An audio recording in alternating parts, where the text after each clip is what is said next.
Welcome to Weekly Greek. Let's improve your Greek with today's listening practice. Today's topic is the myth of King Midas. Listen carefully and don't worry if you don't understand everything.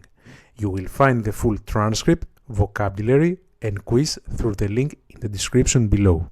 Πάμε. Ο βασιλιάς Μίδας. Ο Μίδας ήταν βασιλιάς της Φρυγίας, μιας αρχαίας χώρας στη Μικρά Ασία. Η μορφή του συνδέεται στενά με τον πλούτο, αλλά και με τα λάθη που μπορεί να κάνει ένας άνθρωπος όταν αφήνει την επιθυμία για χρήμα να κυριαρχήσει στη λογική του. Σύμφωνα με το μύθο, μια μέρα οι υπηρέτες του Μίδα βρήκαν τον Σιληνό, τον ηλικιωμένο και σοφό ακόλουθο του θεού Διονύσου. Ο Σιληνός ήταν μεθυσμένος και είχε χαθεί από την πομπή του θεού. Αντί να τον διώξει ή να τον τιμωρήσει, ο Μίδας τον υποδέχτηκε με μεγάλη τιμή στο παλάτι του. Για περίπου 10 ημέρες ο βασιλιάς φρόντιζε τον Σιληνό, του πρόσφερε φαγητό, κρασί και φιλοξενία, ακούγοντας τις σοφές και συχνά παράξενες ιστορίες του για τη ζωή και τους θεούς. Στο τέλος τον συνόδευσε με ασφάλεια πίσω στον Διόνυσο. Ο Διόνυσος, ευχαριστημένος από την γενοδορία του Μίδα, του υποσχέθηκε να του χαρίσει οτιδήποτε επιθυμούσε.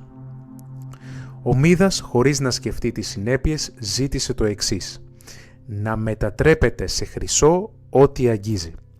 Στην αρχή το χάρισμα φαινόταν θαυμαστό.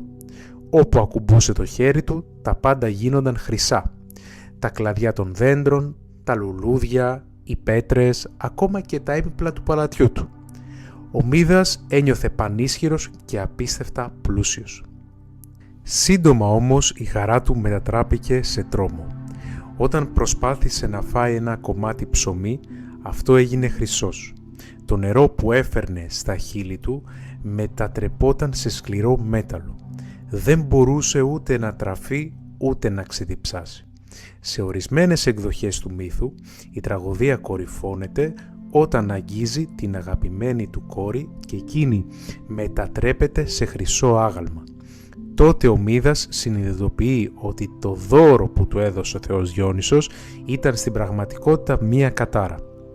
Απελπισμένος, ο Μίδας παρακάλεσε τον Διόνυσο να του αφαιρέσει τη δύναμη.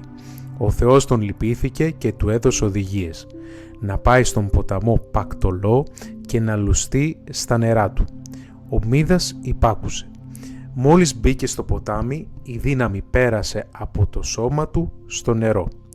Από τότε, σύμφωνα με το μύθο, τα νερά του Πακτολού γέμισαν με χρυσή άμμο, γεγονός που εξηγούσε τον πλούτο της περιοχής στην αρχαιότητα. Υπάρχει και ένας δεύτερος γνωστός μύθος για το Μίδα. Κάποτε έγινε μουσικός αγώνας ανάμεσα στον θεό Απόλλων και τον Πάνα.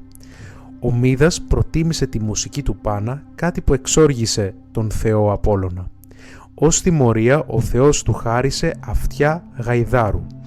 Ο Μίδας προσπάθησε να τα κρύψει κάτω από το στέμμα του, αλλά ο κουρέας του ανακάλυψε το μυστικό του. Μη μπορώντας να το κρατήσει μέσα του, έσκαψε μια τρύπα στο έδαφος και ψιθύρισε: «Ο βασιλιάς Μίδας έχει αυτιά γαϊδάρου». Από το σημείο εκείνο φύτρωσαν καλάμια που ψιθύρισαν το μυστικό στον άνεμο. Έτσι το μυστικό διαδόθηκε παντού και ο Μίδας δεν μπορούσε πλέον να το κρύψει.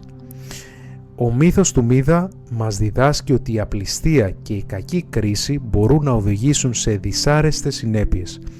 Η αληθινή ευτυχία δεν βρίσκεται στον πλούτο, αλλά στο μέτρο και στη σοφία. That was the Greek listening practice for today. If you want the full transcript, vocabulary and quiz, check the link in the description. Γεια σας!